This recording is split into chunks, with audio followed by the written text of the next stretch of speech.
y me siento muy feliz de estar aquí y te estoy doblemente agradecido. La primera cosa es porque me has traído una vez más a Bogotá, que es una ciudad que amo, a un país que también amo. Pero la segunda es porque me has invitado a hacer algo que me encanta, que es de las cosas que de verdad me gustan, que es hablar de lo que no sé. Entonces voy a explicar lo que eso significa. En realidad llevo años hablando todo el tiempo de que Internet debería ser un bien común, pero nunca había mirado de frente ese problema. Bueno, estaba diciendo que en realidad llevo años pensando que es inevitable que acabemos considerando Internet un bien común por muchos problemas que aquí han sido mencionados en estos 2 días y algunos que seguramente yo también voy a mencionar, pero nunca había mirado de cerca, de frente el problema. Nunca de verdad me había sometido a mí mismo al estrés de contarlo en una hora y entonces elegir los autores, los argumentos, los conceptos, los casos y hacerlo de una manera que naturalmente aspira a ser convincente, es decir, a inaugurar un debate en el que yo ya, por eso te estoy tan agradecido, he aprendido mucho, he tenido que ordenar todas mis ideas y leer un montón de cosas que me debía a mí mismo y que no había encontrado tiempo para hacerlo, y ahora he podido hacerlo. Estaba antes ahí sentado escuchando las magníficas presentaciones de Juanita y de Juliana, y me han dado mucha envidia porque ellas han hecho lo que a mí me encanta, que es hablar desde un punto de vista personal, ¿no? De lo que uno de verdad sabe, de lo que ha vivido. Y me daban ganas mientras estaba ahí de cambiar mi charla y empezar a hablar como ellas de lo que yo hago y de cómo sufro y de cómo dudo y de cómo de pronto me siento inseguro e intento sacar las cosas adelante. Pero voy a respetar el pacto que tengo con mi amigo Alexis y voy a abordar el tema desde una perspectiva más abstracta, más distante, en donde aparentemente voy a funcionar aquí como un académico que maneja conceptos, que maneja una casuística selecta, elegida, pero en realidad admito que me hubiera gustado hacerlo de la otra manera y quizá la próxima vez lo aborde de otra forma. También estaba muchas veces aquí estos 2 días, y no importa dónde vaya, siempre ocurre, esto de que mucha gente comienza a estar muy desanimada con Internet, ¿no? Mucha gente prolifera en la red textos de autores incluso muy conocidos y muy mediáticos que están sembrando justificadamente dudas muy severas sobre Internet, ¿no? Y ya lo presentan casi como si fuera exclusivamente un instrumento en manos del neoliberalismo para vigilarnos, para esclavizarnos, para precarizarnos, para neoliberalizarnos en lo privado, en lo público y en lo íntimo. Y yo creo que son argumentos bien construidos. Yo creo que Internet se merece críticos tan agudos y tan perspicaces y tan insistentes, pero empiezo a ver también en la red como una especie de tufo tecnofóbico y medio ludita que a mí me desagrada y que yo voy a combatir, voy a seguir combatiendo como han hecho hoy las 2 personas que me han precedido en el uso de la palabra, y ayer también vimos cómo en Internet pueden pasar muchas cosas buenas, ¿no? Y pueden pasar muchas cosas ejemplares. Y estamos todo el tiempo aprendiendo en Internet y de una manera que nadie había imaginado solo hace 5, 6, 10 años, ¿no? Entonces me he adherido a una frase hermosa de un arquitecto y urbanista que yo admiro, Jaime Lerner. Es brasileño, que fue 3 veces alcalde de Curitiba y también se tuvo que enfrentar al reto de la ciudad, ¿no? Y todo el mundo le dio por empezar a hablar mal de las ciudades se habían convertido en unos espacios inseguros, incómodos, donde solo había atascos, donde solo había problemas, y él acuñó una frase que le hizo famoso porque tuvo éxito en la aplicación de una nueva técnica de acercarse a la ciudad que él le llamó acupuntura urbana. Entonces, en vez de pensar en grandes transformaciones y en volver a reinventarlas y llenar el planeta de nuevas Brasilias, pensó que lo más inteligente para periodos de 4 años, que es lo que un político puede intervenir en la realidad, era identificar momentos, espacios, lugares donde una pequeña modificación puede producir un enorme cambio. El enorme cambio que él siempre imaginaba y en muchos casos logró era el de ver a la población enamorarse, reenamorarse de su ciudad y tomarla como algo que merecía cuidados, pero no cuidados por parte de los que mandan, no cuidados por parte de quienes tienen capacidad de decisión, sino cuidados por parte de todos nosotros, ¿no? Entonces la frase que dijo es, la ciudad no es el problema, sino que es la solución. Bueno, yo no estoy muy seguro de que estuviera dispuesto a sostener mucho tiempo la idea de que Internet no es el problema, sino que es la solución. Pero de todas maneras, aún a riesgo de que después de mi intervención ustedes piensen que soy un tecnoentusiasta y un ingenuo y un utopista y todas estas cosas, pues voy a sostener aquí hoy una mirada sobre Internet muy optimista, tan optimista como la de quienes me han precedido en el uso de la palabra. Y no obstante, también tengo claro que Internet se merece esto que se llama la ley de Gore, que dice que la ley de Moore dice que cada 18 años se duplica la capacidad de computación sin elevar el coste. Y algunos, para mofarse de la ley de Moore y para mofarse de esta ingenuidad y de este tecnoutopismo con el que con frecuencia escuchamos hablar de Internet, alguien inventó, en plan de broma, la idea de la ley de Gore, que dice que cada 18 meses se duplica la distancia entre la realidad y el mito de Internet. Y yo creo que está muy justificadas las dos leyes, ¿no? Está muy justificado mantener el optimismo y está muy justificado mantener el pesimismo, lo que es tanto como decir que está muy justificado que sigamos trabajando y pensando y que sigamos considerando Internet como algo que tenemos que hacer entre nosotros. Y una gran parte de todo lo que voy a decir aquí es que o Internet la hacemos nosotros o nos la será hecha y será hecha de arreglo a valores y de arreglo a prácticas que no siempre van a defender nuestra visión del mundo. Y hay otra cosa más que me gustaría decir en estas palabras iniciales, es que yo tengo para mí la convicción de que, a diferencia de lo que pasaba con los movimientos sociales en los años 70 y 80, donde quienes militaban en ellos se consideraban personas que tenían derecho a reclamar derechos de quienes tenían el poder, yo pienso que los nuevos movimientos sociales se conciben a sí mismos como gentes capaces de generar infraestructuras nuevas. Y aquí aparece una palabra sobre la que voy a estar pilotando y pivotando todo el tiempo. Así que me parece que Internet es un espacio particularmente apto para el despliegue no solamente de actividades de naturaleza individual y benevolente que procuran y estimulan prácticas virtuosas, sino que también estamos allí construyendo infraestructuras que sostienen valores más allá de las personas que naveguen por la red. Y a esto le voy a dedicar bastante tiempo en los próximos minutos, para intentar hacerme más claro en lo que voy a contar. Voy a tomar este vaso de agua, que veo que lo voy a necesitar.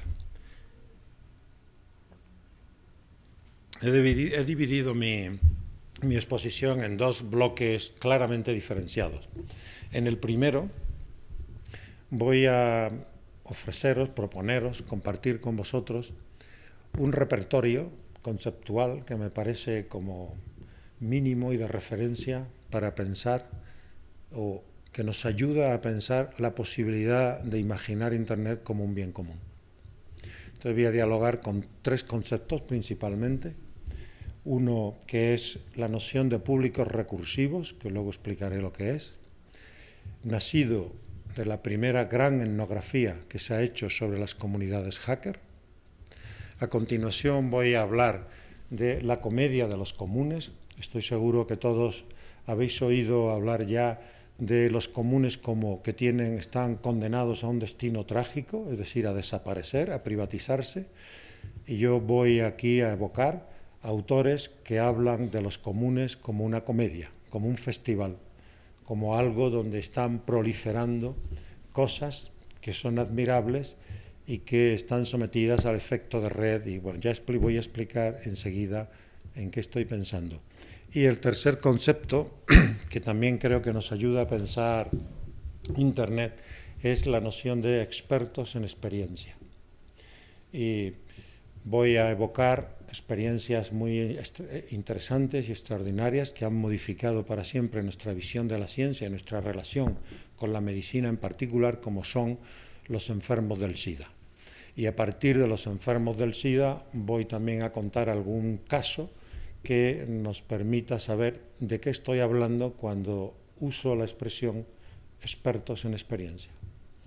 Después de esa primera parte, que yo creo que voy a dedicarle unos 15-20 minutos, voy a elegir 3 casos importantes, a mi juicio, que permiten pensar lo que está pasando en Internet en este momento. No es que yo crea que mis casos son mejores que los que ya han sido aquí contados, que me parecen extraordinarios y muy bien elegidos, sino que pienso que nos pueden ayudar a ir un poquito más lejos. He elegido 3 cosas como imprevistas, como que quizá no hay demasiada literatura sobre ellas y nos ayudan a pensarlo. Y luego haré una pequeña conclusión en 5 minutos y a continuación quedo abierto para conversar sobre lo que ustedes quieran. Bueno, decía que comenzaba la intervención con estos 3 conceptos. El primero es el de públicos recursivos. Hay un autor, Yochai Benkler, que dirige una institución académica muy importante en Harvard, que es el Berkman Center for the Internet Study, que lleva una década trabajando el concepto de peer production y seleccionando un sinfín de casos de actividades en la red donde él logra demostrar que es la cooperación lo que anima esas experiencias y que en esas experiencias hay un enorme virtuosismo que podría ser trasladado desde esas prácticas en la red a las prácticas en la urbe.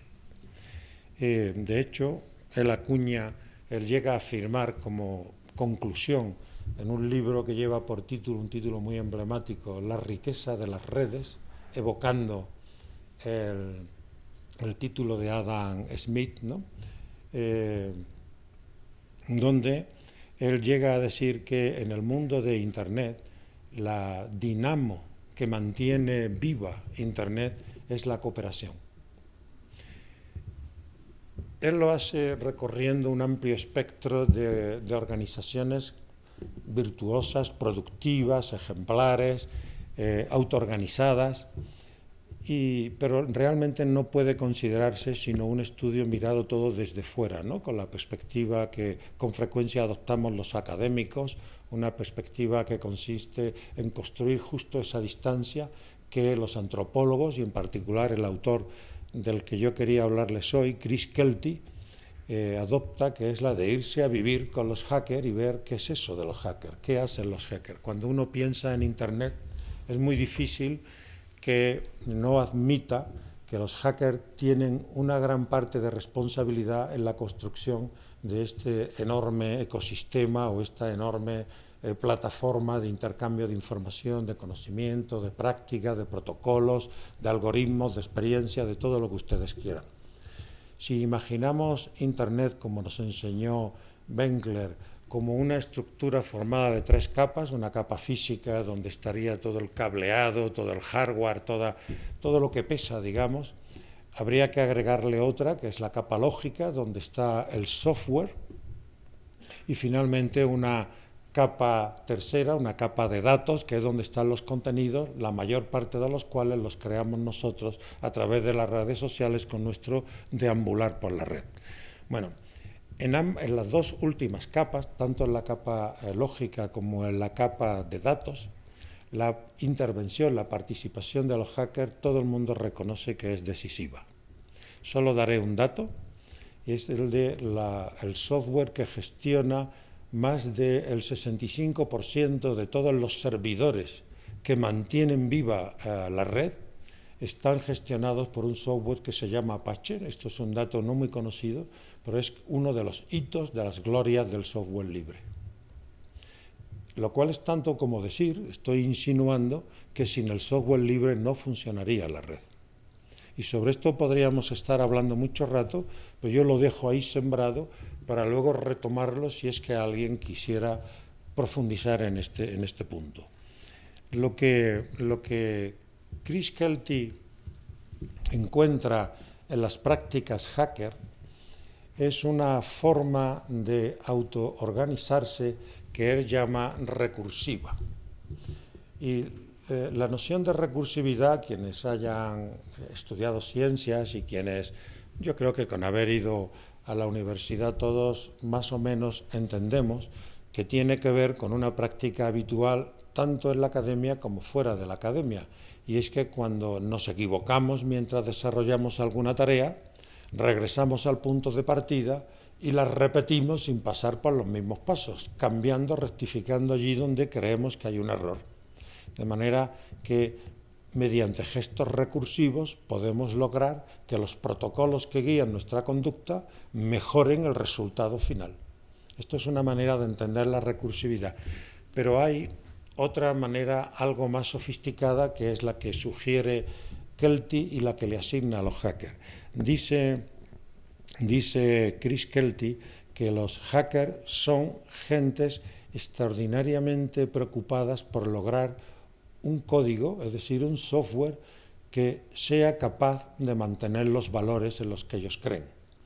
Y son comunidades que dedican una enorme, gigantesca cantidad de tiempo a averiguar si las herramientas que están diseñando son herramientas respetuosas con los valores en los que creen, como son la horizontalidad, la libertad, la naturaleza distribuida, libre de todo cuanto discurra por allí.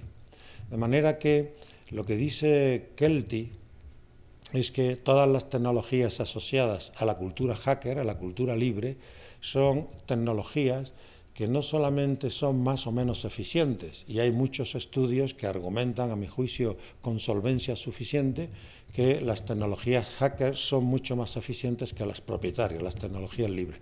No es un asunto entonces de eficiencia, sino es un asunto de valores, es un asunto principalmente de valores. A estas comunidades capaces no ya de hablar de la tecnología, no ya de usar la tecnología como un instrumento para hacer cosas, sino que hablan desde la tecnología.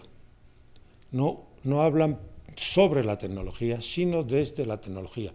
Todo lo que ellos quieren decir, todo lo que ellos quieren que nosotros sepamos, con independencia del uso que hagamos de las herramientas que difunden en la red, todo lo que ellos quieren que sepamos está en el código mismo.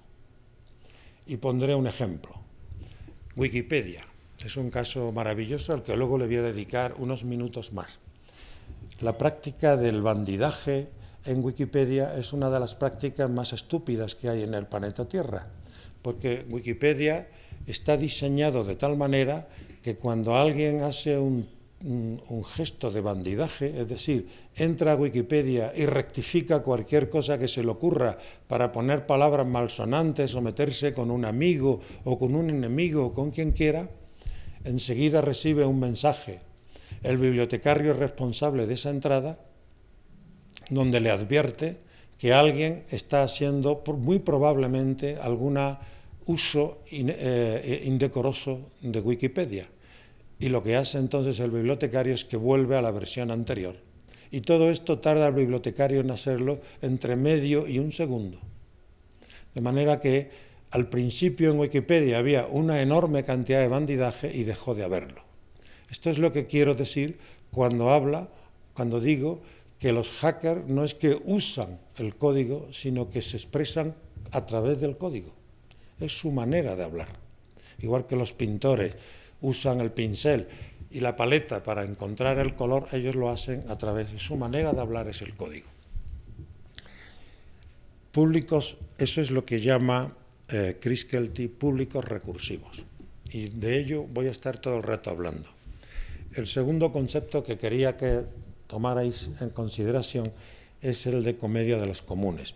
Eleanor Ostrom es la primera chica que ganó un Nobel de Economía y dedicó en el año 2009, ya ha muerto desgraciadamente, y ha dedicado toda su vida a combatir un texto verdaderamente influyente escrito por un geógrafo muy notable y publicado en la revista Science, que es uno de los textos más citados en el siglo XX, que publicó con el título La tragedia de los comunes. Y el argumento de este texto es muy fácil de explicar y usa un ejemplo muy expresivo.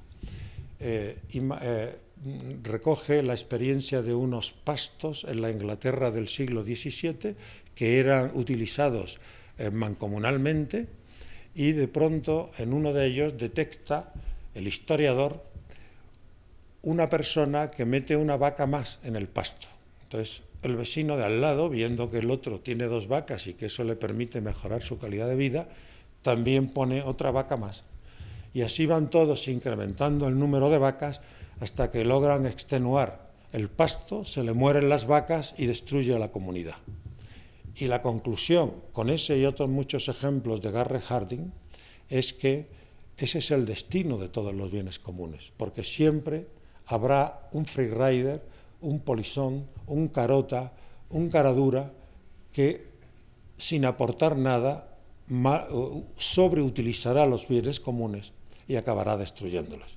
Este ejemplo ha sido 1000 veces utilizado para pensar, por ejemplo, la catástrofe de la polución atmosférica, ¿no? Donde algunos usan un bien común, que es el aire, de todos y de nadie al mismo tiempo, para echar su basura. Ellos hacen grandes negocios vendiendo las mercancías derivadas de ese vertido de basura al entorno, y los demás nos quedamos con el asma, ¿no? Entonces esto sería, la conclusión de Garrett Hardin es: o el bien común lo privatizamos, lo patrimonializamos, ya sea público o privadamente, o todos van a ser destruidos. Todo parece tener como una lógica aplastante, pero ahí aparece Eleanor Ostrom y dedica toda su vida a combatir esa idea. Y lo que hace para combatirla, entre otras muchas cosas, es ir a buscar bienes comunes funcionando por todo el planeta, algunos de naturaleza histórica y otros más recientes, en todos los ámbitos de la actividad económica, política y social, y tratar de ver si en todos ellos hay algún patrón común a todos esos bienes comunes. Y lo que descubre es que sí. Lo que descubre primero es que los bienes comunes, contra lo que opinaba Garrett Hardin, no son una reliquia del pasado, no son focos de resistencia a la modernidad, sino que hay muchos bienes comunes funcionando en entornos extremadamente hostiles que han logrado algunos de ellos atravesar imperios, la primera y segunda revolución industrial, el capitalismo cognitivo y el neoliberalismo actual, y siguen funcionando eficientemente. Habla de muchas reglas, pero yo solo me quiero quedar con una. Dice, o la principal conclusión es que es un error dramático imaginar los bienes comunes como algo que es sinónimo de libre acceso. Los bienes comunes que no están bien gestionados y que por tanto no definen con precisión quién tiene derechos y quién no a usarlos, son bienes que están amenazados y que van a ser sometidos a la regla tiránica de la tragedia de Garrett Hardin. Por tanto, los bienes comunes que sobreviven son los bien gestionados. Y esto es algo importante que me interesa que guardéis en la memoria en el desarrollo de todo el argumento que quiero desplegar aquí, con ustedes. Pero es que los bienes comunes a los que dedicó principalmente su vida Elinor Ostrom son bienes materiales, son bienes físicos. Cuando hablamos de bienes inmateriales, las cosas pueden ser de otra manera.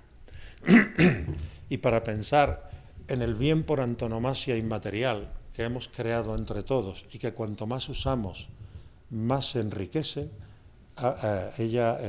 esta autora en la que estoy pensando, Carol Rose, piensa en la lengua. La lengua es un bien que hemos creado entre todos y no se gasta por el hecho de usarla, sino que crece. Está sometida a eso que en el lenguaje económico se llama efecto de red. Las cosas valen más cuanto más se usan, a diferencia de lo que pasa con los bienes materiales, que se degradan con su uso o desaparecen. Los bienes de esta naturaleza, los bienes que crecen con su uso, son bienes que no están afectados por la calificación de trágicos, sino por la otra calificación que inventa Carol Rose para ellos, la de cómicos.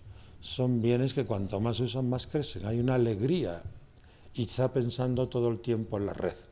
La alegría de compartir, la alegría de intercambiar información entre nosotros, no importa de qué.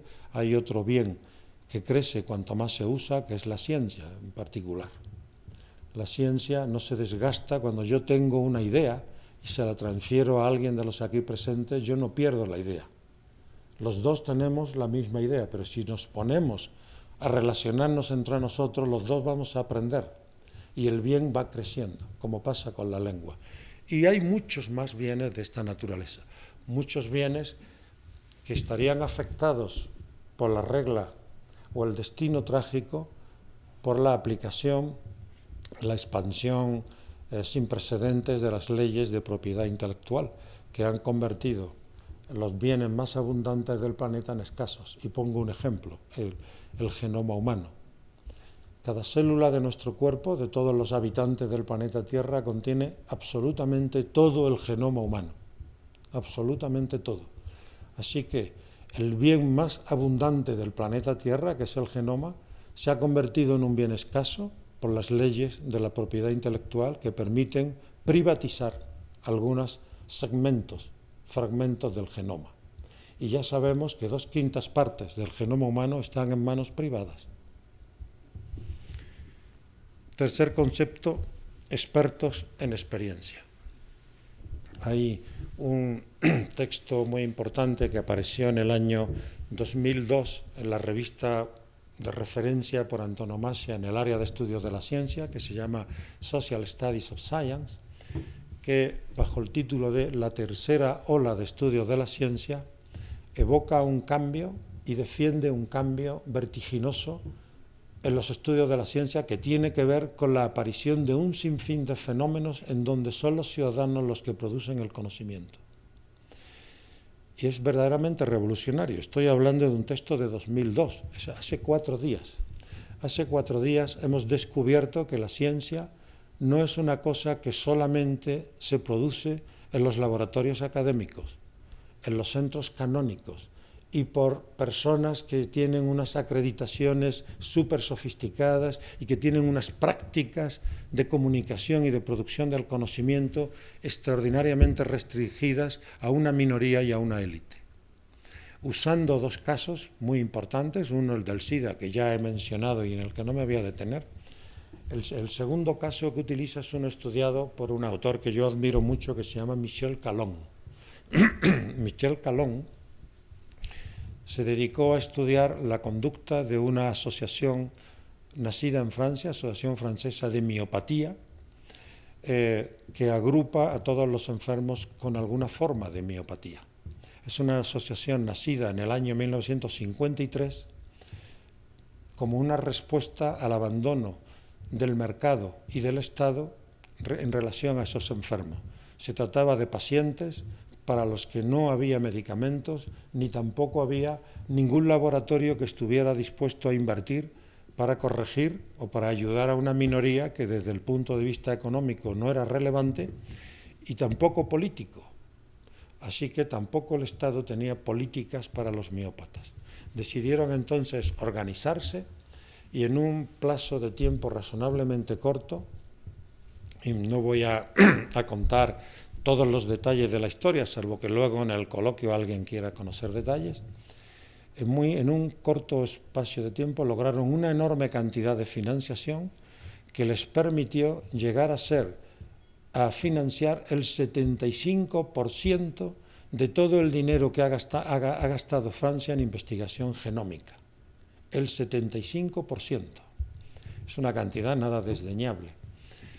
Y ha financiado más del 50% de todos los becarios que se han hecho doctores en Francia en estudios de genética.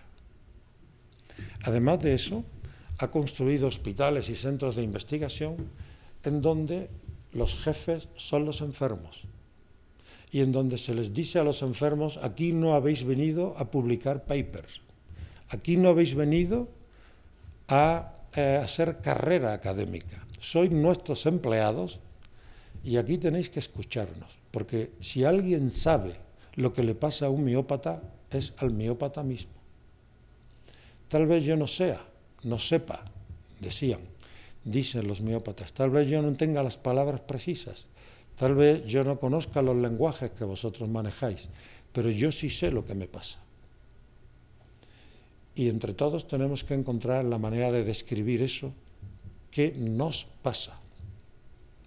Vosotros estáis aquí para acompañarnos, estáis aquí para ayudarnos a distinguir entre lo que es un síntoma y lo que no es, y ayudarnos a evaluar las consecuencias que tienen algunos de los medicamentos o de las terapias que nos aplicáis. Pero somos nosotros y no la comunidad académica internacional la que decide si el remedio terapéutico nos va bien, nos va regular o nos va mal. Bueno, entonces es una relación extremadamente creativa, hay una enorme cantidad de estudios, aquí me detengo porque si no, no tendría tiempo para desarrollar todo el argumento, y de lo que habla Michel Calon es de la emergencia por todas partes de una enorme cantidad de personas que logran presentarse en el espacio público como expertos en experiencia, como gentes, como copartner en la empresa de la investigación.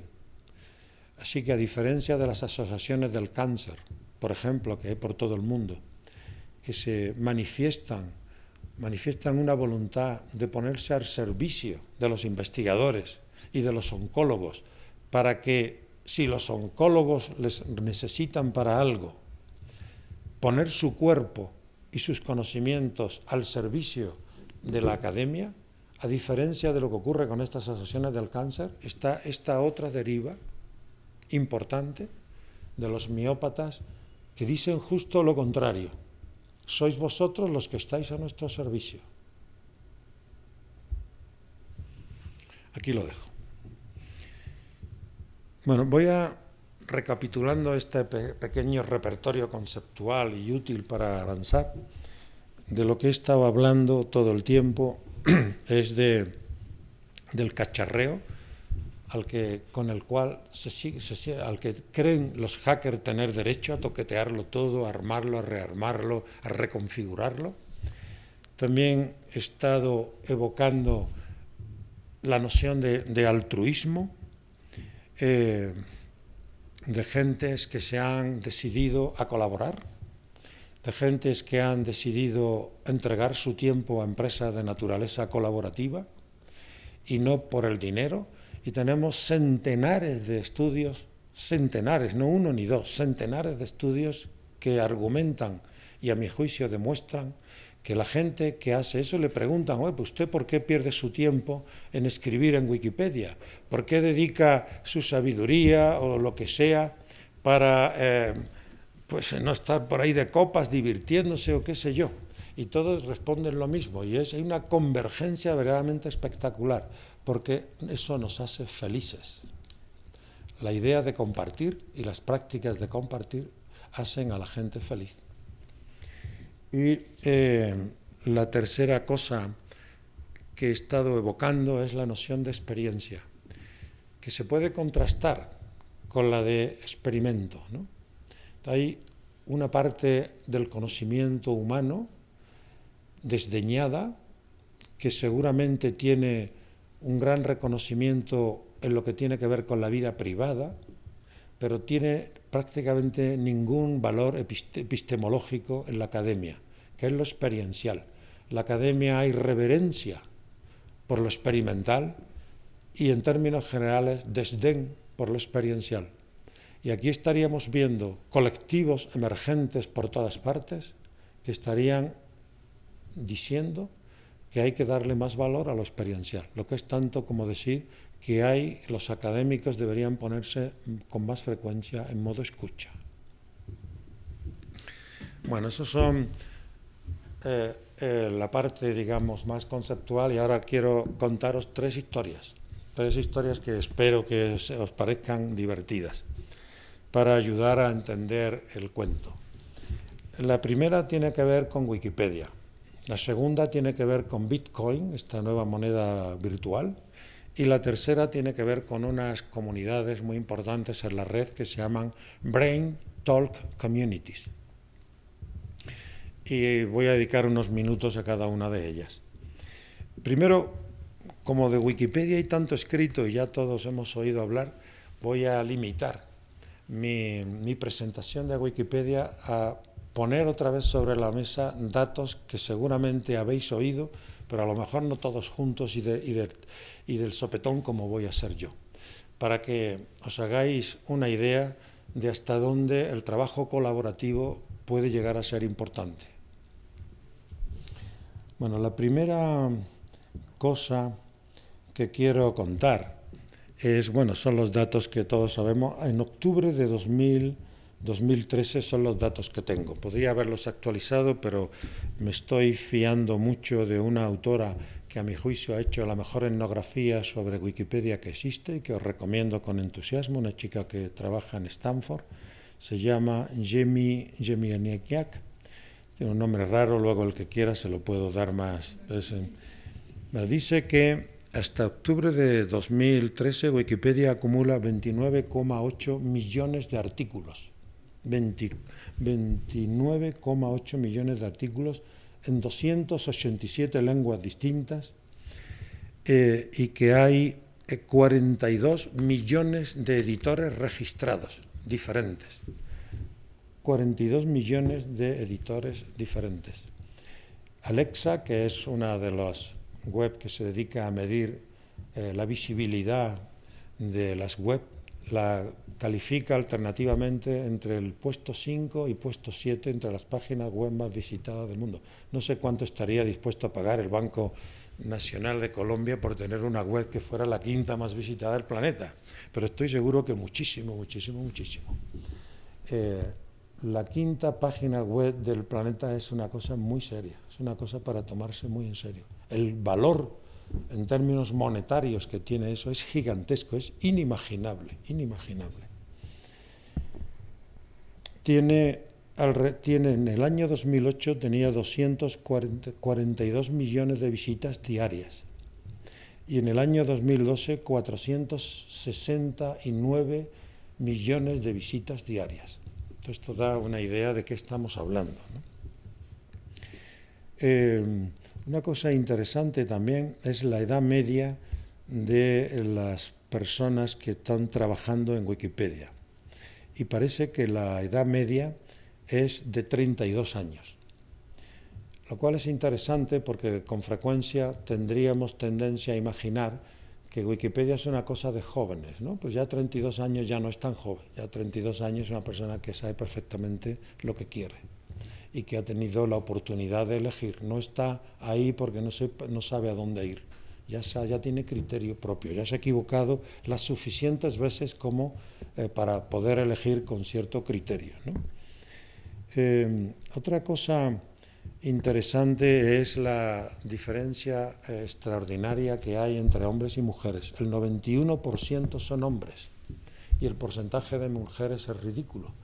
Y no paran de aparecer artículos que intentan explicar los motivos.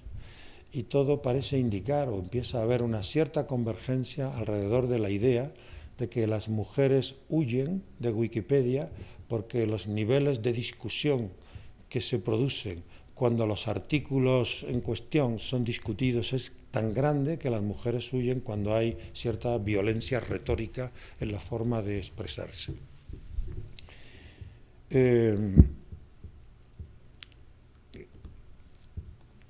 Voy a ir cerrando esta parte de datos, pero hay una cosa que a mí me parece muy interesante, y es que solo el 1% de los artículos que hay en Wikipedia se repiten en todas las versiones, o en la mayor parte de las versiones en las diferentes lenguas.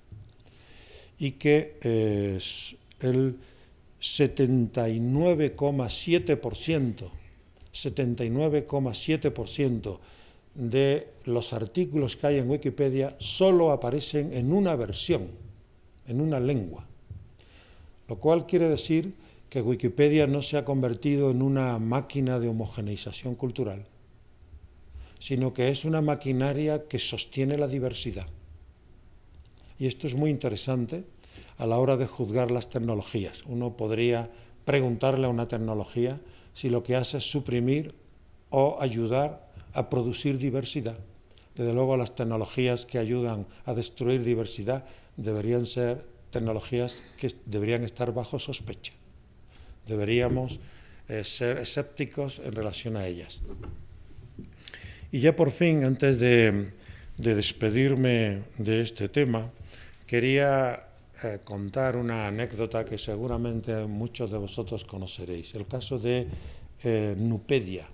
Antes de haber Wikipedia, en el año 2001, nace otra iniciativa que se llama Nupedia y que estaba organizada bajo el criterio de que los expertos, de forma voluntaria y de forma gratuita, seguramente iban a estar dispuestos a volcar su sabiduría en una página web para ayudar a la humanidad a que creciera en su capacidad de formarse criterio y, por tanto, de ser libres. Todo esto dentro del esquema kantiano e ilustrado del siglo XVIII. Bueno, un poco más tarde, quienes crean Nupedia se dan cuenta de que la cosa no funciona como ellos esperaban y deciden crear Wikipedia. Y ahora quería daros un dato. En el año 2013, Nupedia cierra y solo había conseguido que se escribieran 47 artículos en 2 años. Y entre tanto, Wikipedia ya tenía 58.000. Wikipedia, por supuesto, no pedía ninguna acreditación a ninguna de las personas que ahí querían escribir. Podía escribir cualquiera que creyera que tenía algo que contar sobre el problema del que estaba escribiendo. Bueno, entonces, para acabar con Wikipedia, lo que yo quería era trasladaros la idea de esta especie de revuelta amateur contra el saber oficial, el saber canónico, el saber institucionalizado, ¿no? Hay estudios que se han hecho muy sesudos, y algunos de ellos pagados por corporaciones privadas, para poner a prueba la fiabilidad de Internet. Y como no tengo mucho tiempo, solo doy referencia a un estudio que hizo la revista Nature, que comparó los contenidos científicos de Wikipedia con los contenidos científicos de la Enciclopedia Británica. Y el resultado no puede ser más esclarecedor. Tienen fallos las dos y el nivel de fiabilidad es comparable. Así que, para decirlo con una fórmula provocadora, la cultura de pago es tan fiable como la cultura voluntaria y altruista, de producción altruista. Ahí me quedo. Bitcoin. Bitcoin es una de las sorpresas de Internet. Es muy reciente, nacido en 2008. Cuando uno piensa en Bitcoin, es una ristra de ceros y de unos, no es más que eso. Es una moneda virtual, pero es una moneda virtual que no es, por ejemplo, comparable a una tarjeta de crédito, donde uno maneja dinero virtualmente. Uno tiene un cartón de plástico y va pagando y comprando. No es así, no funciona así, porque el plástico está referenciado siempre a una unidad de moneda que está respaldada por un banco nacional. Y luego los bancos nacionales se apoyan entre sí. Cuando hablamos de Bitcoin, solo hablamos de una ristra de ceros y unos a la que hemos decidido darle una enorme cantidad de valor. Porque en este momento un Bitcoin vale alrededor de unos $300. Y hay una enorme cantidad de Bitcoin ya circulando por el mundo. Es una moneda convertible, yo la puedo convertir en una fracción de segundo en dólares, o en euros, en francos suizos, y comprar con esos dólares, con esos francos suizos o euros, comprar lo que quiera. Y puedo hacer el cambio a la inversa también a la velocidad de la luz. Y puedo hacer ese cambio en las dos direcciones pagando una comisión ridícula, que es como 100 veces menor de la que cobran los bancos. Los bancos en su conjunto tienen en peligro en este momento por la aparición de Bitcoin alrededor de unos 40.000 billones de dólares que cobran en comisiones por estas transferencias de dinero de unas monedas a otras y de unos países a otros o dentro del país para adquirir cosas que uno va comprando por la red. ¿Qué es eso? ¿Cómo puede ser? ¿Cómo puede ser que Bitcoin funcione? ¿Cómo es la lógica que sostiene una empresa tan aparentemente utópica, ¿no? Bueno, la idea de Bitcoin es que recupera un poco la filosofía originaria de Internet, la filosofía anarquista de muchos los que diseñaron Internet como una estructura en la que no había unos puntos más importantes que otros. Todos los nodos, cada ordenador de la red, cada uno de nosotros, es un punto que tiene exactamente la misma potencia que cualquier otro punto. Así fue como fue diseñada, y se puede explicar luego si alguien quiere por qué se diseñó de esa manera, pero tenía que ver con el sueño un poco anarquista, un poco libertario, de crear un mundo igualitario, un mundo donde todos fuéramos iguales, crear una infraestructura que iba a ser Internet, donde nadie era mejor que nadie, nadie era mejor que otro. Todos los nodos son exactamente iguales. Lo que hace una transferencia con Bitcoin es un sistema virtual donde no hay un banco central que garantice la calidad y veracidad de la transferencia. ¿Y cómo logra eso? ¿Cómo se logra eso en Internet?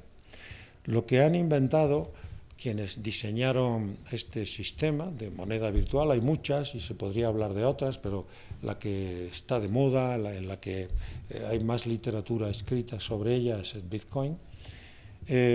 Lo que han hecho es que todas las transferencias que se hacen, cuando uno hace una transferencia clásica, de las ordinarias, de las que hacemos todos los días, lo que en realidad está sucediendo es que yo digo, compro lo que sea, y el objeto, antes de comprar el objeto ese que quiero adquirir, hay una estructura por arriba asociada a un banco que certifica dos cosas. Primero, que el dinero que dices que quieres gastar lo tienes, y dos, que una vez que han dicho que gastas, ese dinero ya no lo puedes usar nunca más porque ya es propiedad de otro. Y eso está en un libro de registro, y es un libro de registro que está garantizado por los bancos. Entonces, en la medida en la que nosotros confiemos en los bancos, el sistema no falla. ¿Cómo puede la gente, la ciudadanía, nosotros, inventar un sistema para evitar a este tercer actor? El banco, que garantiza y certifica que la transferencia es posible y es legítima. Lo que hace Bitcoin es inventar una tecnología que se llama blockchain, cadena de bloques, traducido al castellano, en donde cada transferencia que se hace queda registrada en un libro virtual al que tiene acceso todo el mundo. Absolutamente todo el mundo ve ese libro. Y, en consecuencia, cuando se hace una transferencia, todos los que tienen el libro reciben la orden de transferencia y todos le dicen al resto de la comunidad que la transferencia esa que yo quiero hacer se puede hacer. y está registrada simultáneamente en todos los libros al mismo tiempo. De manera que entonces, además de esto que acabo de contar, hay otro elemento a considerar, que toda la transferencia está encriptada, con las tecnologías de encriptación más sofisticadas y avanzadas del planeta. De manera que la transferencia es secreta y es anónima. Nadie sabe lo que está pasando, porque todo está absolutamente encriptado. Y la forma de encriptación en la que todo está hecho es incorruptible. Es material, física, lógicamente incorruptible. Y todo el mundo le certifica a todo el mundo que aquello que yo digo que ha sucedido, está sucediendo de verdad. De manera que hemos inventado una tecnología que permite construir entre todos una web que podríamos llamar, que garantiza la confianza en las transferencias que queramos hacer entre nosotros. Y por tanto no necesitamos a un tercer actor. Estoy simplificando las cosas, pero no estoy alterando la sustancia misma del asunto. Bueno, hay mucha gente que el que de esto sepa ya lo conoce, y el que no, cuando termine esto y se vaya a su casa y ponga Bitcoin, va a encontrar una enorme cantidad de literatura que cuestiona ampliamente la función de Bitcoin en nuestro mundo. Hay premios Nobel que dicen que esto es la destrucción de nuestro mundo, pero también tenemos de los otros, de los que dicen por fin hemos inventado algo importante. Incluso hay gente que dicen que esta tecnología, blockchain, va a alterar sustancialmente Internet.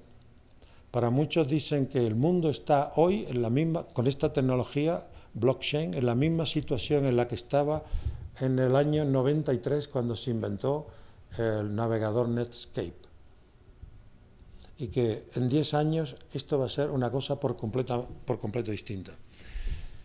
Los principales críticos de Bitcoin lo que cuestionan es la noción de moneda digital misma. Y entonces yo no quiero polemizar con ellos en esta charla. No me importaría para nada darles la razón, si es o no buena Bitcoin. Pero sí quería defender blockchain, la cadena que es el motor, la tecnología que es el motor que está por debajo de Bitcoin. Porque lo mismo que yo puedo certificar una transferencia de dinero, y fijaros cuando digo dinero, ¿de qué estoy hablando? Estoy hablando de una cadena de ceros y de unos encriptada, no estoy hablando de nada material. Nunca va a haber nada material.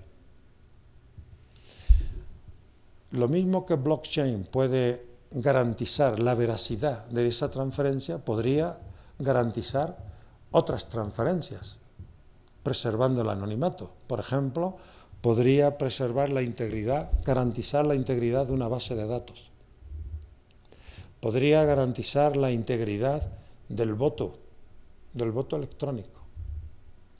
Podría garantizar la confiabilidad de nuestra propia identidad digital.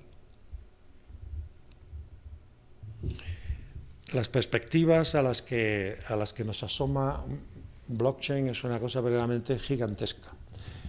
Y a partir de blockchain han aparecido un montón de nuevas monedas virtuales. Por ejemplo, pongo un ejemplo solo porque no me puedo detener más para no gastar el tiempo en este solo asunto. Hay gentes que han creado una red de energía solar doméstica.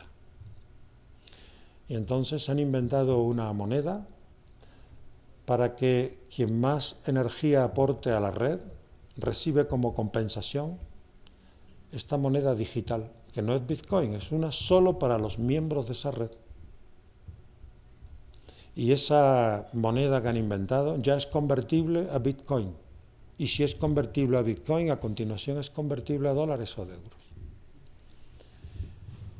De manera que uno puede imaginar una nueva generación de organizaciones en red que pueden generar la moneda como una forma de otorgarse reconocimiento entre ellos, como una forma de hacerse sostenibles y de hacer frente a la presión financiera que puede venir desde el exterior.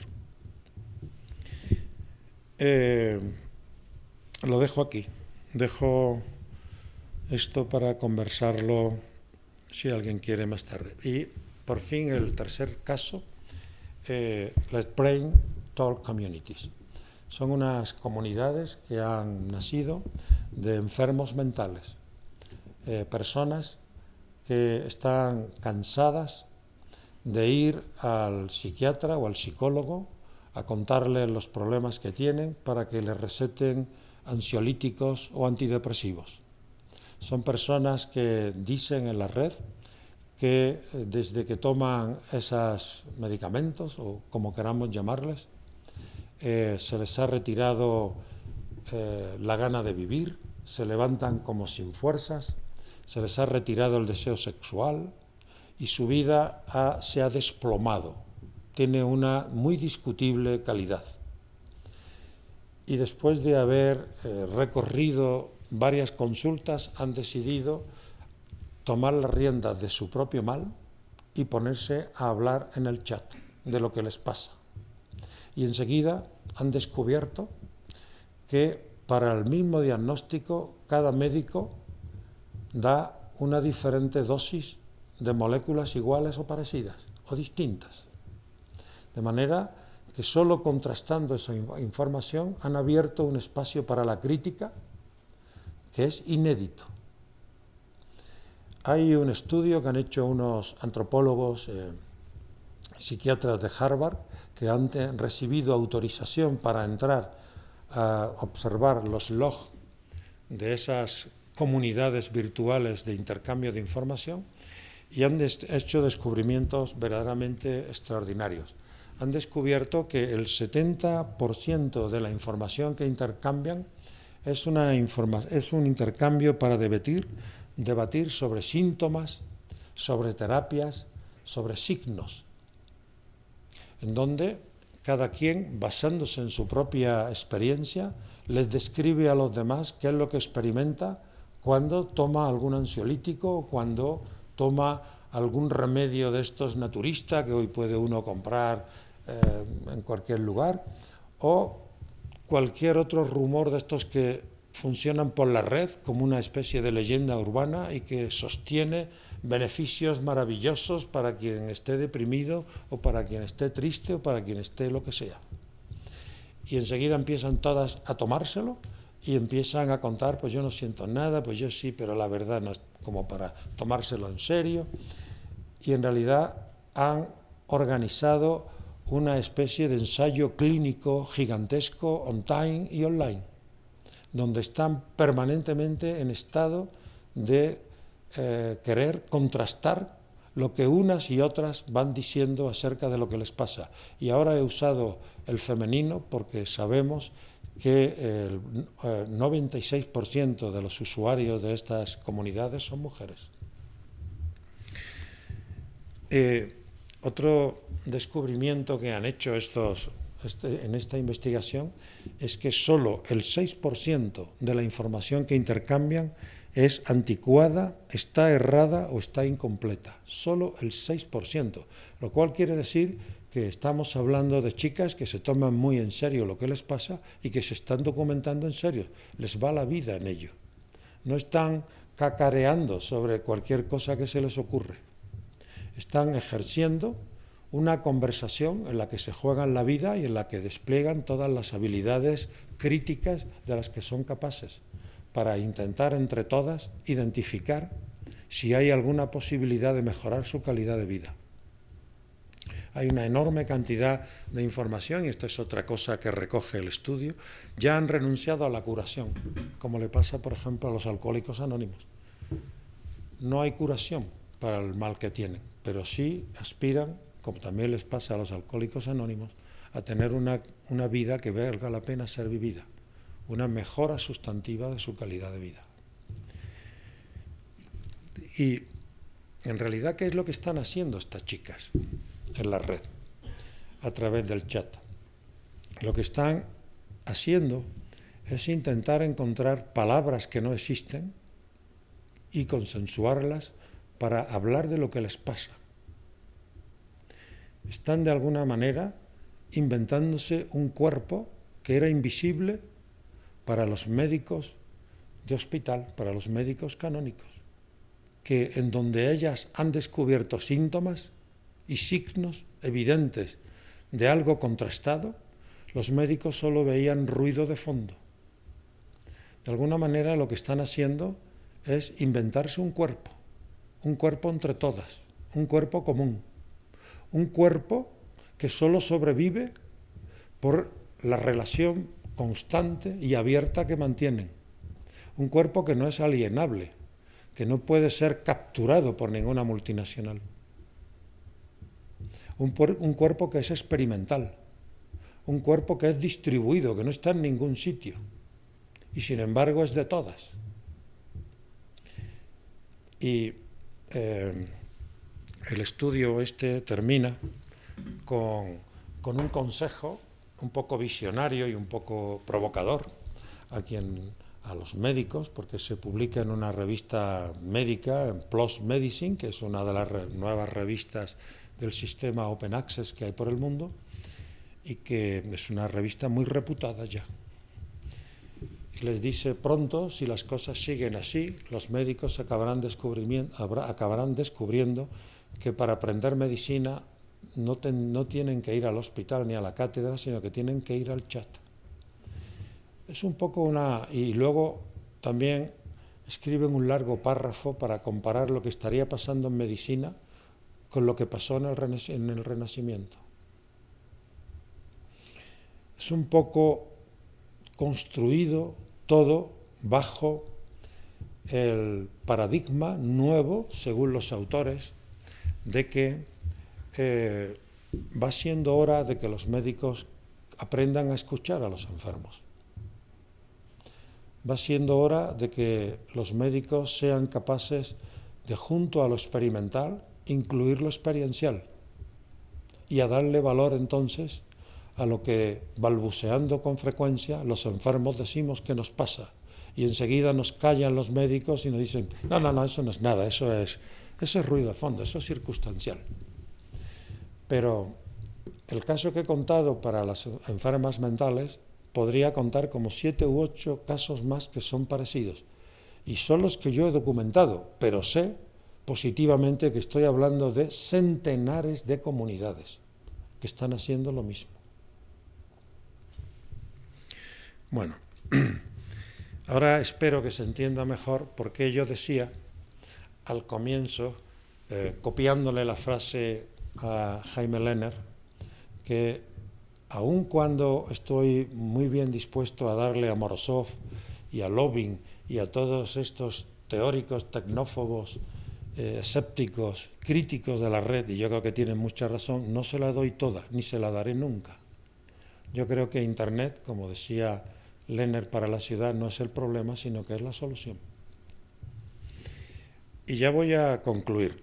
Dije al principio que la palabra infraestructura para mí era importante, y voy a intentar explicar ya en estos 3-4 minutos finales por qué. Hay un autor que es en el que me inspiro para construir este argumento final, se llama Brett Frischman, que está pensando la enorme cantidad de infraestructuras que la gente ha ido creando en la red para proteger determinado tipo de intereses. Y está argumentando la necesidad de que la red sea un espacio donde siga siendo posible crear este tipo de infraestructuras. La única manera de garantizar que la red siga siendo la solución y no un problema es construir una red que sea un procomún. Y él lo explica de 2 maneras distintas, usando 2 argumentos principales. El primer argumento es que debería cumplir una condición la red, la de no ser discriminatoria, que tiene que ver y evoca esta idea de neutralidad de la red, que es una de las características que quienes están defendiendo los derechos humanos dentro y civiles dentro de la red, piden neutralidad, cosa que yo comparto. Esto diría un paso un poquito más. No solamente pedimos que sea neutral, sino que sea radicalmente no discriminatoria de nadie ni de nada, de ningún uso potencial, tanto usos públicos como privados o como procomunales.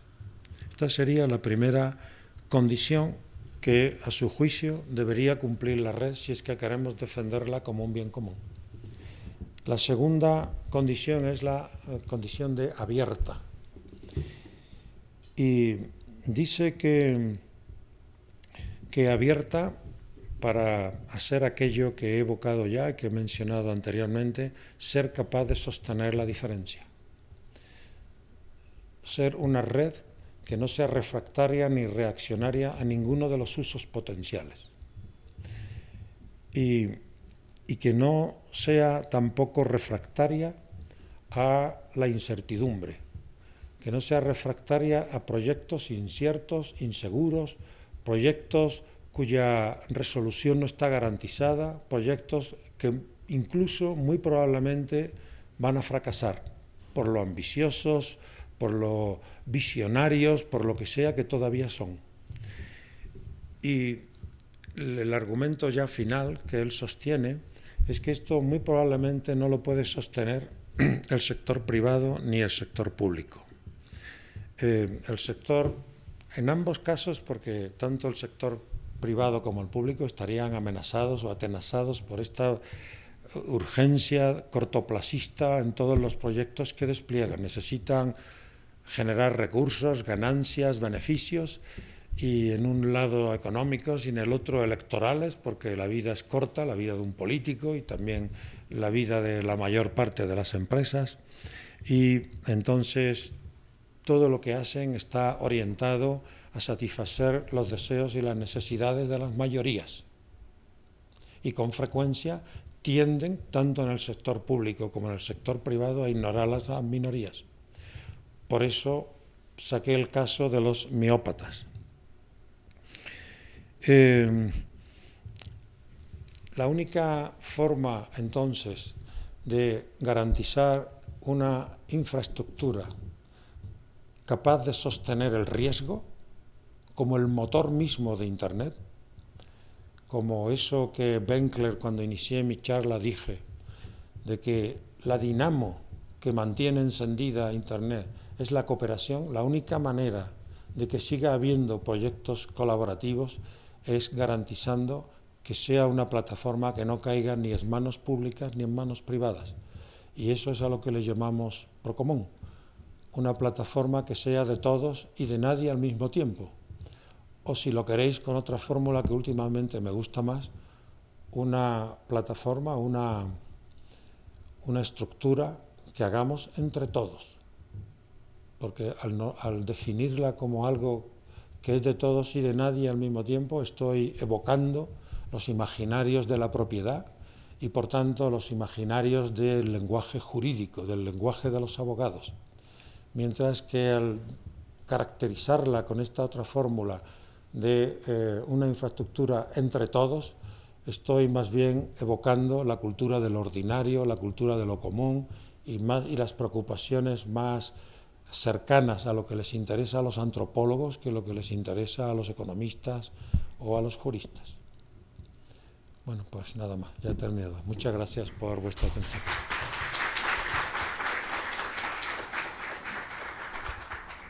¿Puedo hacer unas preguntas?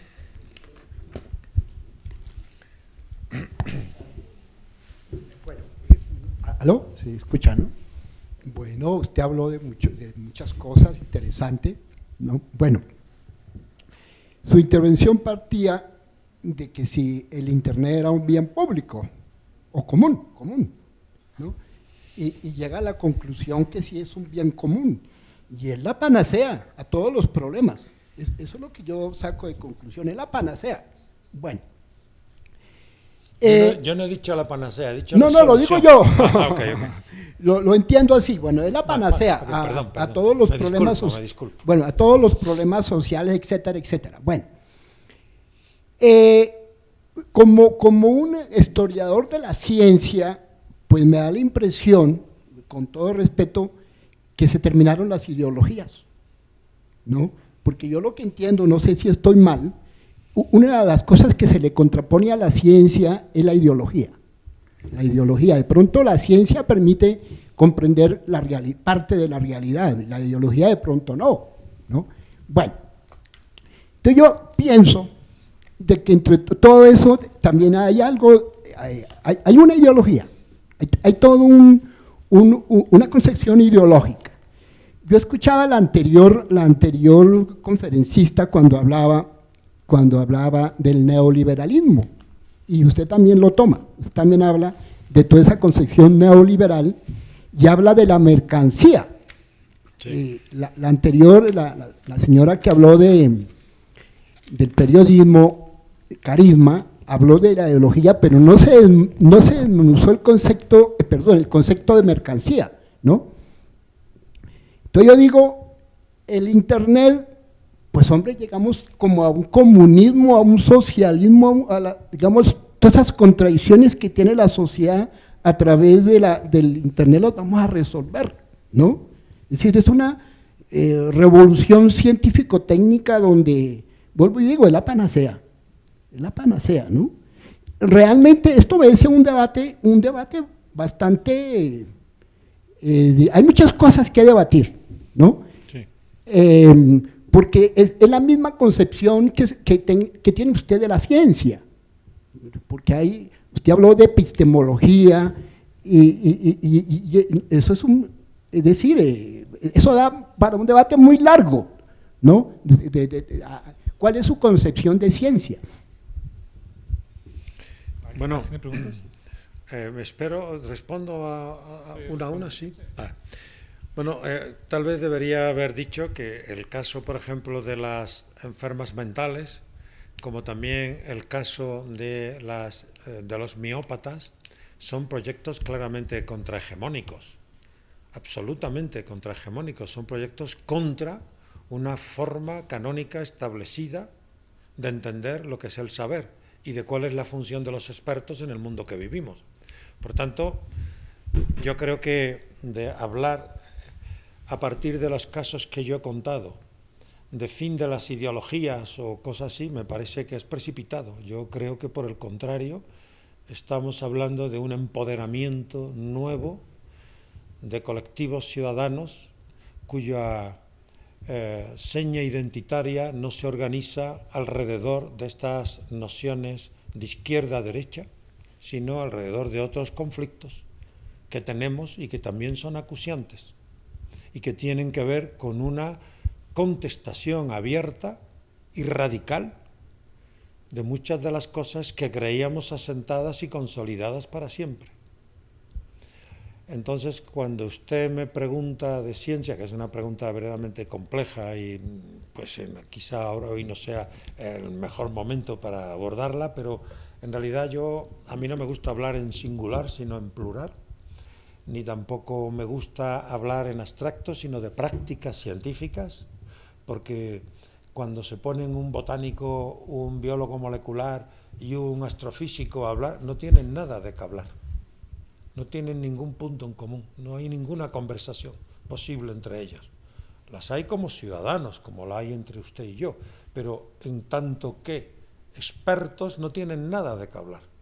Sus tradiciones, sus tecnologías, sus formas de organización, su manera de consolidar un hecho, es tan distinta de unos casos a otros que en realidad tendríamos que ir caso por caso, pasito a pasito, para ver exactamente cuáles son los ingredientes, los actores presentes en eso que llamamos despliegue del conocimiento científico.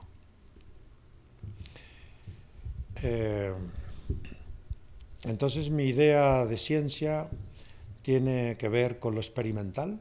Hay un autor que yo admiro que se llama Bruno Latour, que seguro usted conoce, o casi todos conocerán, que tiene un texto muy hermoso donde contrasta la noción de ciencia con la noción de investigación.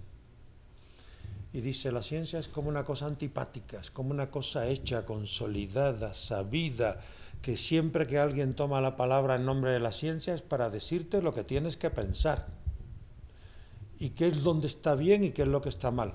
En cambio, la palabra investigación es una palabra como que evoca todo lo que es tentativo, provisional, todo lo que está en construcción, todo lo que todavía no está terminado, todo lo que hay de ambigüedad, de inseguridad, de conversación abierta, de invitación a que te incorpores, y que a él le parece que hablar de ciencia es una cosa como antigua y autoritaria, mientras que hablar de investigación es una cosa como moderna y como abierta, como democrática. No sé si esto le satisface como inicio de una potencial respuesta. Tú has hablado y has escrito sobre una noción que yo creo que tú acuñaste, una segunda ilustración. ¿Podrías hablar un poco de a qué te refieres con eso? Uf, claro que sí, con mucho gusto, pero amenazo con no ser breve. Bueno, una segunda ilustración tendría que ver con una analogía que yo creo que es posible hacer y que creo que es necesario hacer entre lo que ocurrió a finales del siglo XVIII y lo que estaría ocurriendo ahora.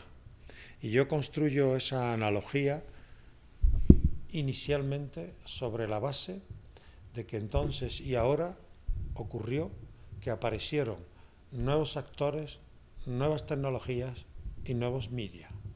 Nuevos actores, los de hoy, están claros. Hoy llevamos aquí 2 días hablando de nuevos actores, de nuevos media y de nuevas tecnologías, ¿no? Por tanto, de lo de hoy lo dejo y hablo un poco de lo de entonces. Nuevos actores, los artesanos, los viajeros, los amateurs, que no estaban en el panorama. A veces no nos damos cuenta que la Royal Society es una organización amateur. Y no nos damos cuenta que durante el siglo XVIII o a 1760 en Europa podía haber 40 o 50 científicos viviendo como científicos de un salario que asignado a la condición de científico. Los demás eran amateurs.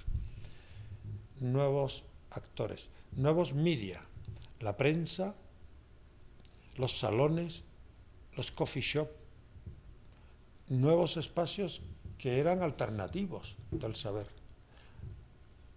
Yo sé que tú lo sabes y doy por hecho que muchos de los aquí presentes también, pero habrá alguno que no sabe todavía, no ha leído una historia de la ciencia escrita en los últimos 20 años donde se reconoce en las tabernas, en los salones, en la prensa y en las plazas los verdaderos espacios del saber experimental que dan origen a lo que hoy llamamos ciencia moderna. Yo sé que para quien no esté en este mundo de los estudios de la ciencia, lo que acabo de decir les puede sonar a una provocación, pero les aseguro, les prometo que no estoy mintiendo, que no estoy exagerando y que la cantidad de literatura que tenemos es verdaderamente pavorosa en esta dirección.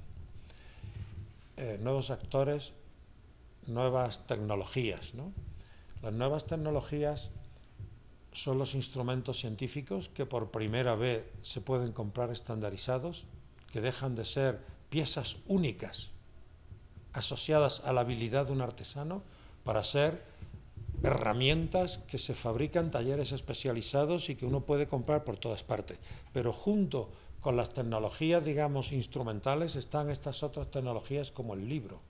Cuando se habla de la revolución de la imprenta, nadie discute la importancia que eso tiene, pero tenemos un autor, Roger Chartier, que seguro que conocen, que ha explicado que la verdadera revolución no fue la imprenta, la verdadera revolución fue el libro. Y solo en el siglo XVIII descubrimos formas de producir libros baratos y de trasladarlos a los puntos de venta a un coste razonable y de poder hacer tantas copias como quisiéramos de eso. Lo que sabemos hoy es que más que nosotros ser hijos de la revolución científica, es la revolución científica una hija nuestra. Nosotros nos hemos inventado un pasado que está a la medida de nuestras necesidades. Nunca hubo eso que la historia de la ciencia quiso nombrar como revolución científica. Pero es más, hay un autor, Paul Davies, que yo admiro, que ha explicado que la revolución científica no fue una revolución de naturaleza epistemológica, ocurrida en el cerebro de Galileo o de Newton o de Kepler, que tuvieron acceso a unas conexiones reservadas para los verdaderos atlantes civilizatorios que nos hemos inventado, porque nos hemos buscado este origen y esta alcurnia y este origen no plebeyo en nuestro pasado. Lo que dice Paul Davies, y yo creo que lo argumenta de una forma suficientemente contundente, es que la revolución científica fue una Open Science Revolution. Lo que pasó es que la ciencia se abrió y dejó de ser un conocimiento preservado, un conocimiento al que solo tenían acceso unos cuantos privilegiados cercanos a la corte o al convento, para convertirse en algo en el que una gran conversación entre todos los científicos de todos los países. ¿Y por qué ocurrió eso? La explicación de Paul Davies también es interesante, porque los matemáticos, y entonces se llamaba matemáticos a todo lo que hoy llamamos ingenieros, físicos, químicos, los matemáticos llegaron a tener tantísimo poder en la corte que la nobleza y la propia monarquía se sintió amenazada. No había nadie en la corte que tuviera capacidad para controlarlos, porque para controlar a un matemático había que saber matemáticas. ¿Cómo podía entonces el rey o el ministro del ramo naval o de la minería o de lo que queráis controlar a los matemáticos? Solo había una manera: obligarles a publicar todos sus conocimientos en abierto para que se controlaran entre ellos y para que las disputas nacionales y las disputas por la carrera, por la reputación y por la preeminencia las resolvieran corrigiéndose los fallos que tenían unos y otros. Así que la tesis que sostiene Paul Davies es que la revolución científica, primero, es una invención que nos hemos hecho nosotros para inventarnos un origen luminoso. Y dos, no es una cosa de naturaleza epistémica, sino es una cosa de naturaleza social y política. Tiene que ver con una diferente manera de organizar la producción y difusión del saber. Bueno, y como este argumento para lo abierto lo hago para las otras cosas también. Pues bueno, yo no soy muy académico, pero pues así como lo experiencial tiene su parte de internet, aquí también puede tener, ¿no? Claro que sí, por favor. Pues con los ejemplos que usted muestra, muestra la posibilidad de una, digamos, revolución social, que es algo muy utópico y muy precipitado afirmar que de verdad vaya a pasar, pero con los ejemplos que usted muestra lo muestra como algo positivo. Sin embargo, también dijo que hay varios detractores tecnófobos que están en contra de esto y que dicen que es básicamente la destrucción del mundo. Entonces yo quiero saber qué argumentos tienen ellos para justificar que esto es la destrucción del mundo. Bueno, igual tengo que ser muy breve porque imagínate, o sea, sobre esto hay toneladas de cosas escritas, toneladas, ¿verdad? O sea que, entonces, pero hay un par de argumentos principales, ¿no? Yo diría. El primer argumento ha sido evocado ya muchas veces en estas jornadas, directa o indirectamente. Todo el tema de cómo Internet se ha convertido en una maquinaria para vigilarnos. Una maquinaria opresiva. Una maquinaria que ha destruido por completo nuestra intimidad y no tenemos aparentemente ninguna preocupación por eso. Es como si nos diera igual que la NSA estuviera todo el rato vigilándonos. Y la segunda cosa es que Internet nos ha convertido a nosotros en mercancía. Esta frase tan brillante y tan provocadora de que cuando algo es gratis, cuando algo se te da gratis, tú eres lo que está en venta. Tú eres el producto, ¿no? Y que se verifica y que hay muchos estudios que lo comprueban. Esta cosa que hace Internet de convertir la experiencia humana en un recurso con el que se trafica, vulnerando las reglas más elementales y simples que considerábamos que eran los bastiones sobre los cuales habíamos construido. ¿Qué he hecho? Ay, que se ha metido aquí por la pata por esto. No pasa nada. y luego la otra cosa, ¿no? La otra que se deriva de estas dos, ¿no? Pero primero pongo la segunda. ¿Qué es lo que estaría pasando en Internet? Que estaríamos, toda la experiencia humana, toda, absolutamente toda, no solo la escrita, la estaríamos volcando en un medio que la codifica de otra manera. Estamos codificando todo lo tácito, todo lo invisible, estamos autosimplificándonos, estamos reconfigurándonos como una pantomima de nosotros mismos, como una simplificación extrema de nosotros mismos. Y cuanto más usamos Internet, más se frotan las manos las grandes corporaciones de la traza, que usan la traza para construir sobre ella un recurso gigantesco. Entonces, estamos asumiendo que, ¿y quiénes son las industrias de la traza? Son las vanguardias del neoliberalismo, ¿no? Entonces estaríamos asistiendo al doble fenómeno de cuanto más usamos Internet, más fuertes hacemos a las corporaciones neoliberales que no entienden de estados ni de fronteras y que no respetan ninguno de los derechos humanos ni de casualidad, ni pagan impuestos, ni esto, ni lo otro, ni de más allá. Por ejemplo, Bitcoin tiene sus sombras. Ahí se han refugiado todas las mafias del planeta, que están convirtiendo su dinero sucio en un dinero que se puede blanquear, porque no respetan ninguna ley. Y tenemos un caso maravilloso. Cuando Chipre fue intervenida por el Fondo Monetario Internacional, el Banco Europeo y todo esto, cuando fue intervenido, unos días antes salieron todos los dólares que tenían las mafias rusas en Chipre, que era una especie de paraíso fiscal, salieron en el formato Bitcoin de ahí. Entonces, yo he presentado una imagen de Bitcoin muy prometedora. Más que de Bitcoin, si os habéis fijado, yo he puesto el énfasis en el blockchain, en la cadena de bloques, ¿no? Más que en la moneda misma, pero tiene su sombra. Eso es la primera cosa. Y la segunda cosa es que estamos reconfigurando todo lo humano en código digital, en ceros y unos. Y esto ya es muy serio, yo creo que es muy serio. Hay un autor que se llama Walter Ong, que algunos conocerán, que ha escrito un libro para explicar la relación entre tecnología y escritura. Es un libro maravilloso que os recomiendo con entusiasmo, que sostiene que por mucho que elogiemos esta tecnología que llamamos libro, por mucho que la elogiemos, y yo soy el primero en elogiarla, no podemos ocultar que el libro ha tenido también tiene una página negativa, que es haber destruido la cultura oral. Toda la oralidad ha quedado prácticamente destruida.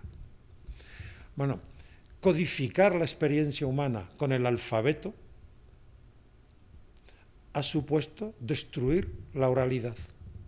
Y destruir la oralidad es hacer invisible al 99% de la población del planeta. Pues esto que está pasando, que pasó con el libro, de codificar al alfabeto, ahora codificar a digital, está pasando algo parecido. Podría pasar eso y cosas parecidas. Entonces, ahí me quedo en estas dos. Hay más comentarios críticos, pero ahí me quedo. Pues muchas gracias por toda esta conferencia. Yo solo quería como contarte de un estudio que salió hace poco de la Web Foundation sobre mujeres e Internet.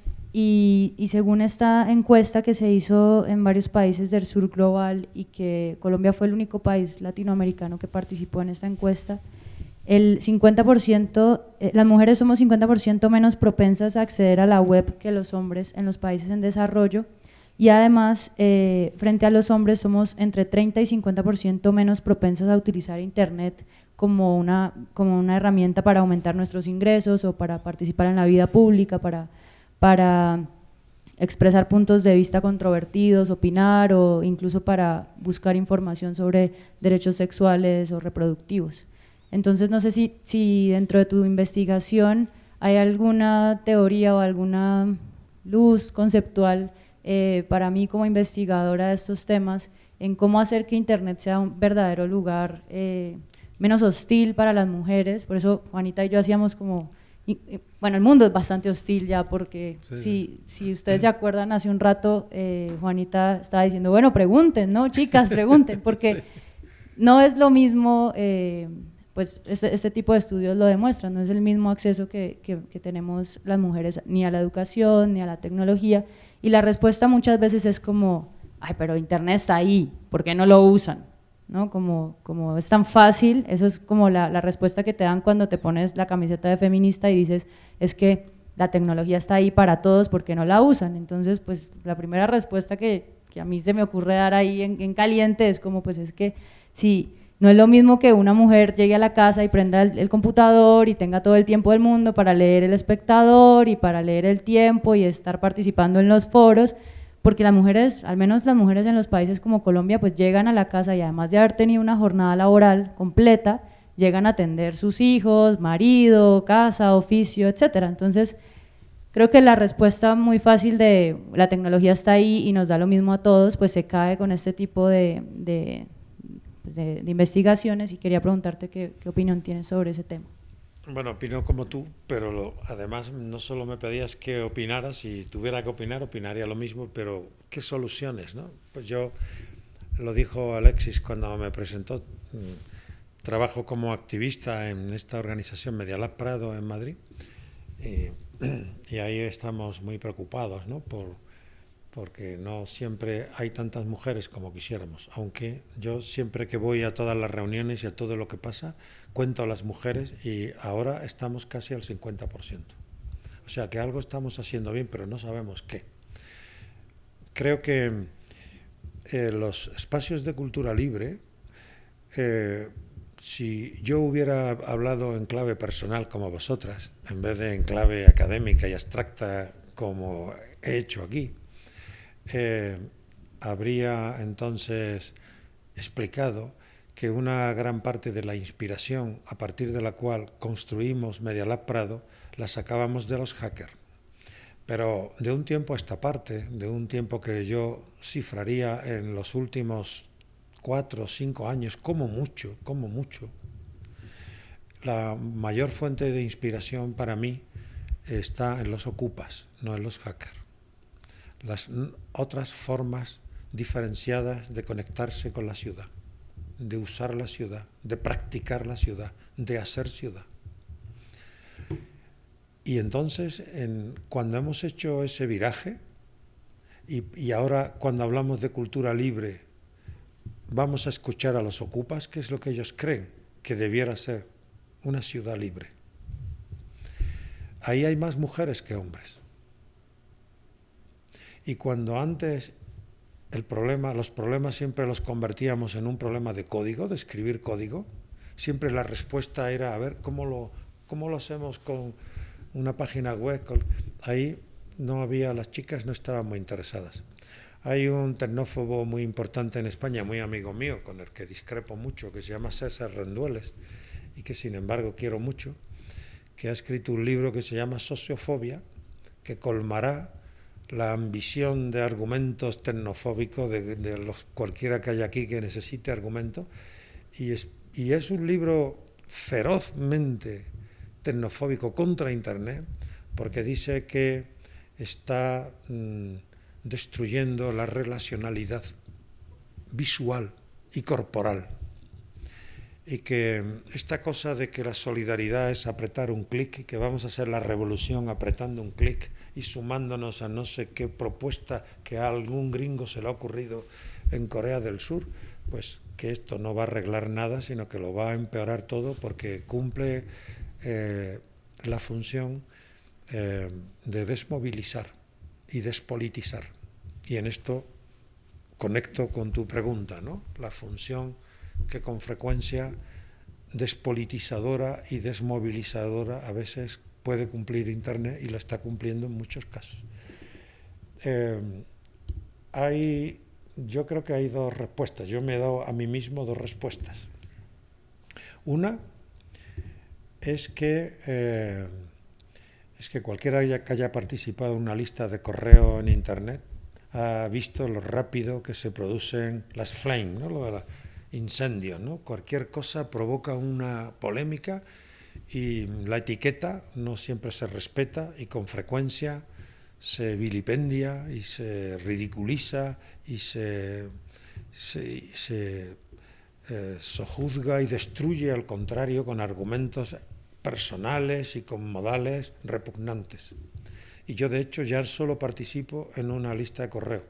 Y ha habido épocas que yo estaba preocupado, no tenía tiempo nada más que para leer aquello. Ya no me interesan las listas de correo. Odio las listas de correo, las odio. ¿Tú también? Bueno, me alegro. Será que me estoy haciendo un poquito más femenino, eso me gusta. Y luego hay otra cosa interesante. Alguien ha estudiado si siempre fue así, si nunca hubo mujeres en esto. Y entonces ha descubierto, y ya es una propuesta que yo te la cuento, la comparto, no porque crea que es verdad, sino porque me parece estimulante, como una invitación a pensar en común. Dice que cuando se inventó el PC y uno se podía llevar a su casa el trabajo, las mujeres desaparecieron. Mientras había que trabajar, digamos que en una sala, donde todo el mundo tenía una terminal, que era una pantalla, conectada a algo que estaba allí a la vista, y entonces se tomaba café, se hablaba de otras cosas, había una convivialidad que tenía que ver con los lenguajes del cuerpo y no solo de la máquina. Cuando se descubrió el PC, las mujeres desaparecieron de toda la aventura esta de Internet. Y daba datos que, o sea, yo se lo he contado a todos los hackers que conozco, se lo cuento, porque hay algunos hackers que son mayores como yo, que opinan de eso y se quedan así mirando y dicen, puede ser, pero ninguno me ha dicho sí, pero no lo niegan.